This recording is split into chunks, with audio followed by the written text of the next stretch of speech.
Muraho nanone tugarutse muri bya biganiro tujya tugira hano kuri Seaford. Amazina yanjye n'ubundi ni Faustin Kayinamura. Tuba tugana ibijyanye n'ubuzima kwa muganga, ibyiza twakora, nibyo biganiro tuba turimo turaganira. Uyu munsi tuba turimo turaganira ibyo umuntu yakora kugira ngo agumane ubuzima bwiza, agumane ubuzima buzira umuze. Ni ya mvugo yacu dukunze gukoresha ngo burya kwirinda biruta kwivuza. Kwirinda biruta kwivuza. Iyo wirinze aba ari byiza cyane kuko kwivuza buri gihe bizana ibindi.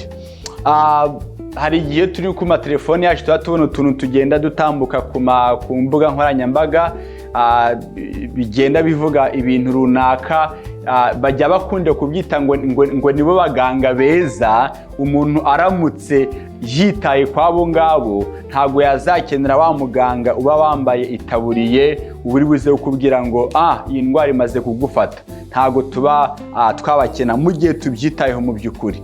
Ni imvugo bakunze gukoresha, nanjye mpisemo gukoresha uyu munsi kuko nyemeraho igice. Aho ntayemera nuko niyo waba uri muzima ni ingenzi kujya kwa muganga ngo wisuzumishe. Ni mu byo tugiye kuvuga ukeneye gukora, nabyo turaza kubivugamo ahangaha.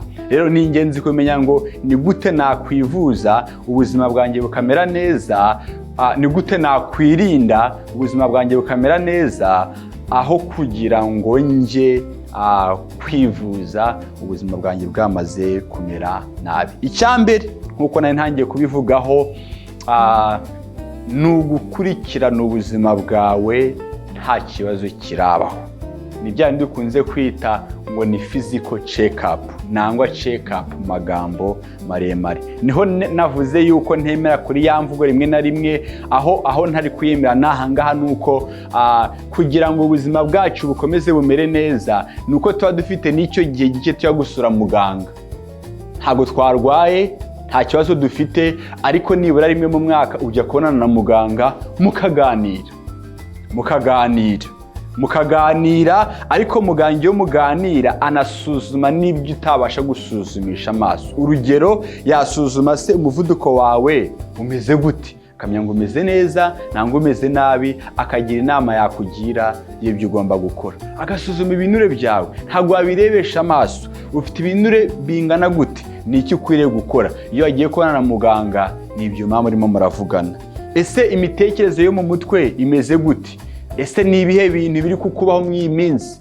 Muganira aho muri rusange akamenya inama akwiriye kuguhereza. Bitewe n'imyaka nanone ugezeho, hari igihe batangira kugusuzuma amakanseri runaka. Kubera yuko hari amakanseri yabonetse hakiri kare avurwa, ubuzima bukiyongera. Iyo bayabonye bitinze biba ari ingorane nyinshi. Ibyo byose bigasuzumwa. Ayo ni impamvu ya mbere kugira ngo ubuzima bwawe burinde kujya mu kaga, ukwiriye kuba nibura ujya kwa muganga buri mwaka gusuzumisha ubuzima bwawe.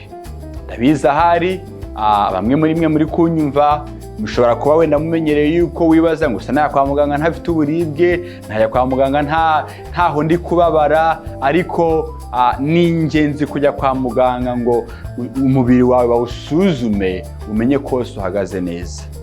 Ni ingenzi yuko ibyo bintu byitabwaho, kuko iyo bibonetse hakiri kare birakosorwa ukamera neza.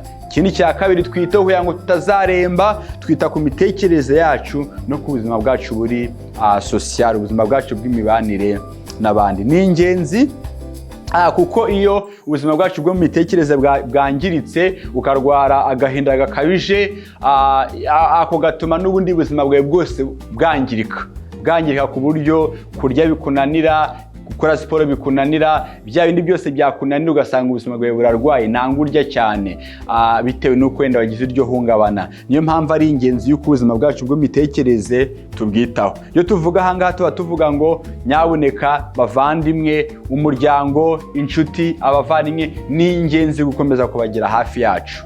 Ari abavandimwe muvukana, ari abavandimwe musengana, ari abo mukorana. Ni ingenzi kugira abantu b'inshuti mujya muganira mugaseka, nta bindi bintu runaka murimo, ariko ari ukugira ngo ukomeze ugira abantu runaka ushobora kuba waganiriza ibikuremereye, ibiguhangayikishije, mukaganira. Ibyo bituma ubuzima bwawe bwo mu mutwe bugenda neza. uko abantu bakomeza kubaho ubuzima bwa bonyine niko indwara zo mu mutwe ziyongera. Uko ubura umuntu uganiriza, uko ubura abantu muganira ngo umenye ibiri kubaho, niko indwara zigenda ziyongera zo mu mutwe. Ikindi, tunywa amazi menshi. Kunywa amazi menshi birinda umubiri ibintu byinshi pe, byinshi ntawabasha kubivuga ngo abirondore, ariko iyo unyoye amazi ubyuka umeze neza, ufite imbaraga, imitekerereze yatekereza neza, amaraso arimo aratembera mu mubiri, abasirikare bakora neza kuko amaraso arimo aratembera. Kunywa amazi ni ingenzi. Ushaka kumaza ngo umuntu angana iki? Bavuga yuko kunywa amazi uba ukeneye mu mubiri unywa ahwanye na mililitiro 40 ku kiro. Bivuze iki? Bivuze ko niba ufite ibiro 50 uranywa mililitiro 40 ku kiro, ubwo ibiro 50 birajyana na litiro 2 nangwa mililitiro 2000. Rero litiro 2 dukoresheje ya macupa tunyweramo amazi yaha ngaha nibura n'uducupa 4 ku munsi ku muntu ufite ibiro 50. Uko bizamuka niba ufite 80 ubwo urafata 40 kuba 80 32, ubwo ni mililitiro 3200 arizo zihwanye na litiro 3200. Nuko nguko niba ufite 70 nuko bikubwa bitewe n'ibiro ufite uko bingana. Umenya amazi ukwiriye kunywa. Ayo mazi turimo turavuga ni amazi ukwiriye kunywa y'ubuzima busanzwe. Nubira ibyuya, icyo ni ikindi cyongereyeho. Nuba uri kunyura mu butayu, icyo ni ikindi cyongereyeho. Habaye ikindi umubiri wawe ukeneye kibyiyongeyeho, ni ikindi wongeraho, ariko ayo ngayo nasanzwe umuntu ari wese anywa mu busanzwe nta kintu cyabaye. Impyiko zikenera amazi, umwijima ukenera amazi, ubwonko bukenera amazi, imitekerereze myiza ikenera amazi, ubushyuhe buhagije mu mubiri bukenera amazi, ingingo zacu zose zikenera amazi. Niyo mpamvu dukwiriye kunywa amazi ahagije. Imyitozo ngororamubiri nibura 2 kuri 3 urimo urakora imyitozo isanzwe ni ingenzi kugira ngo ubuzima bwacu bumere neza. Kurya ibyo kurya bihagije, nyaboneka tuyo turiba ngo turimo turarya iki, ukwiriye kurya ibiryo bifite inguni zose, bifite amoko yose. Ukarya imbuto, ukarya imboga, ukarya amaproteine, amoko yose y'ibiryo ukagenda uyarya udafashe ubwoko bumwe bw'ibiryo. Kuryama igihe gihagije nibura hagati y'amasaha 7 ku 9 bigutuma umubiri wawe uruhuka, bigatuma ubuzima bwawe bumera neza.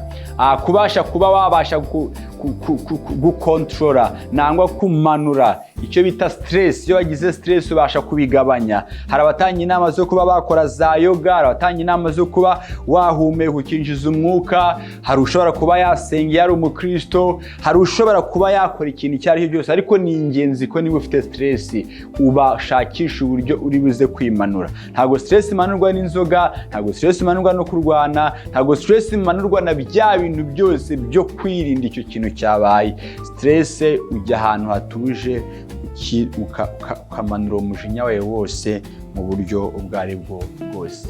Bikomeye, genda urebe umuganga uganiriza ibijyanye n'imitekerereze, agufashe gutekereza, agufashe neza kuba wamanura ibyo bintu byaguteye iyo stress. Cyanyuma twirinde ibiyobyabwenge habamo inzoga, habamo ndetse n'amatabi na biriya biyobyabwenge bindi, za kokayine, urumogi, byose byangiriza ubuzima. Ndetse inzoga mu by'ukuri utazirekeshwe kuri umukristo ni ngombwa yuko uzireka kuko zangiriza umubiri. Inzoga yangiriza umwijima umaze kwangirika, ni indwara bita cirrhose. Umwijima uragenda kakaba gatoya, iyo kavuye aho ngaho kajya kuba warwara indwara y'umwijima, kanseri y'umwijima bita hepatocellular carcinoma, iragenda ikura kuko umwijima wamaze kwangirika. Rero ni ingenzi kubireka. Bagira inama yuko nibura ku bagabo ushobora kuba wenda wanywa munsi y'ibirahuri 2 ku munsi, munsi yabyo ku bagabo. Ku bagore munsi y'ikirahuri 1 ku munsi, mu gihe wumva ukeneye ariko gihe wenda uyinywa bitewe nawe, ariko ni ingenzi kutarenza iyo ngiyo. Kurenza iyo ngiyo yangiriza umwijima, unaniza umwijima. Ntago kandi bivuze ngo niba waramaze icyumweru utayinywa ngo nyuma y'icyumweru ngo uratanya bya birahuri bibiri ngo by'icyumweru cyose ngo binywere rimwe. Oya, umwijima niwo usohora ibyo wanyoye, kandi igiye kubisora ntabwo uvuga ngo reka mbe ndetse ibyari kunyobwa kuwa mbere nzabikuramo icyo gihe. Oya, igihe umwijima ubyakiriye nicyo gihe ubikoreraho. Iyo ari byinshi cyane udashoboye kubikontorora birangira biwangirije. Bavandimwe, nshobora kuba mbabwiye byinshi, ariko ibyo bintu byose twavuze umuntu aramutse abikoze bimurinda kujya kwa muganga. Ni ibiki twavuze? Nibura kujya muri check-up rimwe mu mwaka, kwita ku buzima bwawe bw'imitekerereze no kubana n'abandi, kunywa amazi ahagije mililitiro 40 ku kiro, gukora imyitozo ngororamubiri, kurya indyo yuzuye, kuryama amasaha ahagije, kubasha kuba wamanura stress mu gihe wayigize, ndetse no kwirinda ibiyobyabwenge. Ibyo byose turamutse tubikoze tubasha kuguma dufite ubuzima buzira umuze. Mubyibuke, kwirinda biruta kwivuza. Murakoze cyane.